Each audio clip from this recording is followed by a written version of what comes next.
Hello and welcome to Godox Film Lighting 101. Today we'll be using moving lights to create an atmospheric daydream in a tiny space. Let's check it out.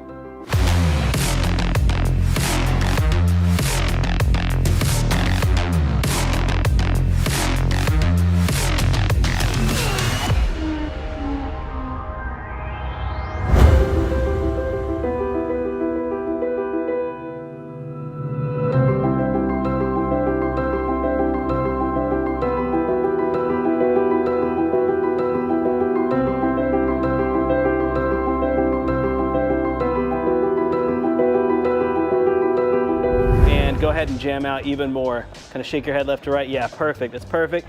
Keep it going, keep it going, keep it going. So like you're naturally drumming, but you're actually playing the organ as intense as possible, like Count Dracula. Didn't Count Dracula play the organ? Who plays the organ? There you go, you got it. For this setup, we wanted to create a scene that metaphorically transforms the viewer into the mind of a composer as he creates a song. To do this, we are using various Godox lights to move around the space to give the scene a very dreamy and atmospheric feeling. Using lights that move within your scene can help represent a passing of time, a daydream, or maybe even a larger-than-life moment. The way the lights illuminate the environment can help drive the story surrounding the actor, and can help the audience understand what the character is thinking or feeling within their own imaginary world. As for the location, we showed up sight unseen and we didn't realize how small the space actually was. So today's lesson is going to be more about how to make a dynamic shoot with a very small location.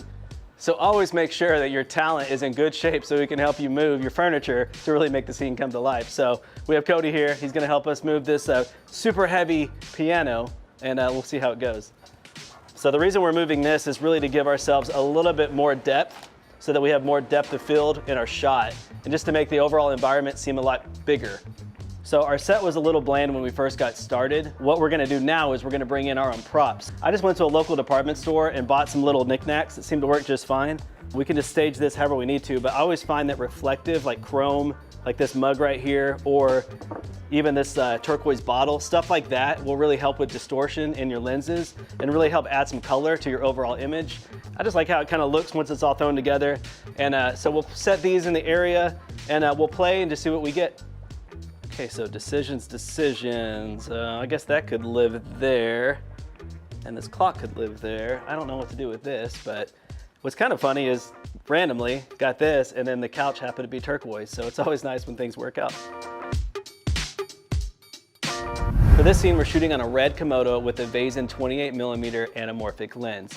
The anamorphic lens is brand new and is really cool. This is the first shoot that we've actually got to experiment with it, and I really like it so far. To soften it up a little bit, because it is really sharp, I actually added a black Pro Mist filter, the 1/8 stop version. And what this is gonna do is soften your image just a little bit to help give your image a more dreamy look.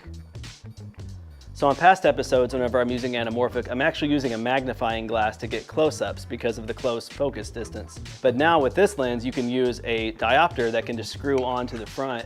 This is actually a +2 diopter, and it just allows you to get even more extreme close-ups when using anamorphic.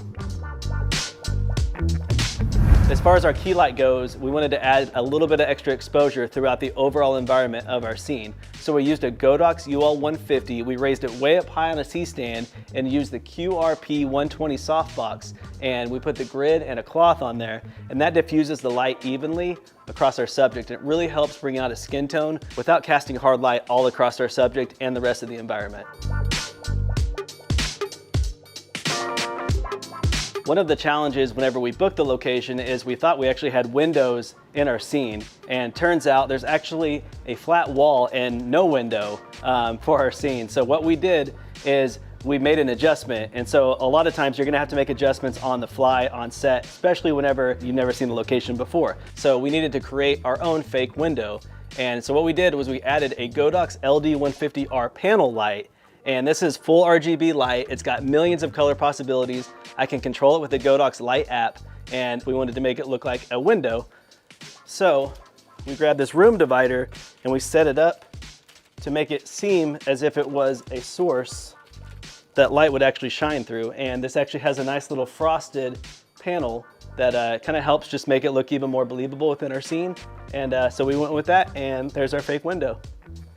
So we've got a Godox LD150R right back there behind that little panel. And that's given us that nice, cool blue light. And I'm easily able to adjust the color temp with the Godox Light app that I'm using here. And I can see it in real time with my camera settings. So that's one really cool thing about being able to use the app as you're looking at your shot in real time.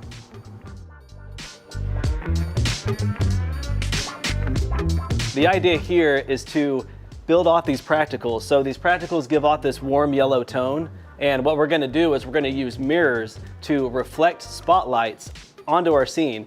And what that's gonna do is really just make a more of a daydream type illusion that's going on inside the composer's mind. So whenever you're filming in a tiny space, one trick that you can use is using mirrors as windows. And so we're using this reflective mirror and these Godox S60 spotlights. And what we're doing is we're moving this light in a direction like so, and it is casting these really cool shadows all across our scene. And one other thing is make sure your mirror is nice and dirty with fingerprints all over it.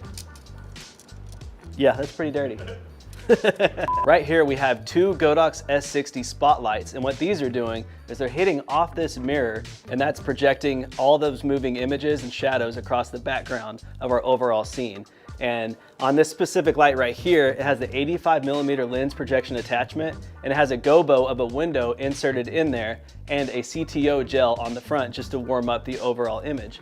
And this light has the barn doors and more of a wide beam, and that's to help the exposure brighten up just a little bit throughout the overall scene as it hits off the mirror.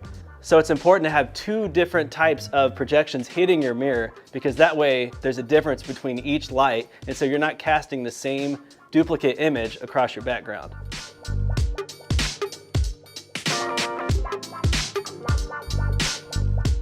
What we have here is the Godox TL60, and this is a tube light. It's RGB, you can control all kinds of colors with it, millions of possibilities. And for this, what we wanted to do was actually match the tone that was coming from the other practicals in the scene. And this light is serving as a nice backlight for our subject. So our camera is right over here. And so this is helping highlight this area around him, and it helps bring him out from the background, and also helps complement the blue tone that we have back here in the background.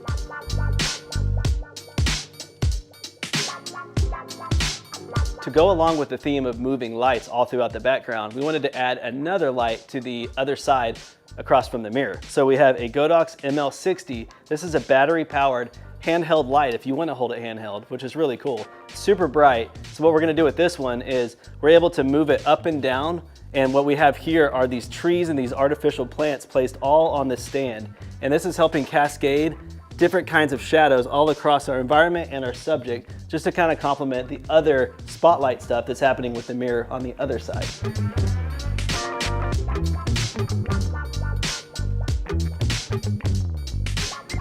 All right, here we go, everybody. Positions, and in 3, 2, 1, action.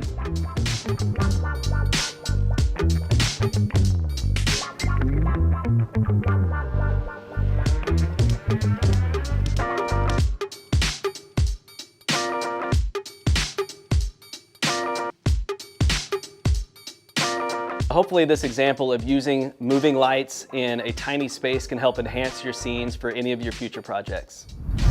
Godox offers a one-stop solution for all your filmmaking needs.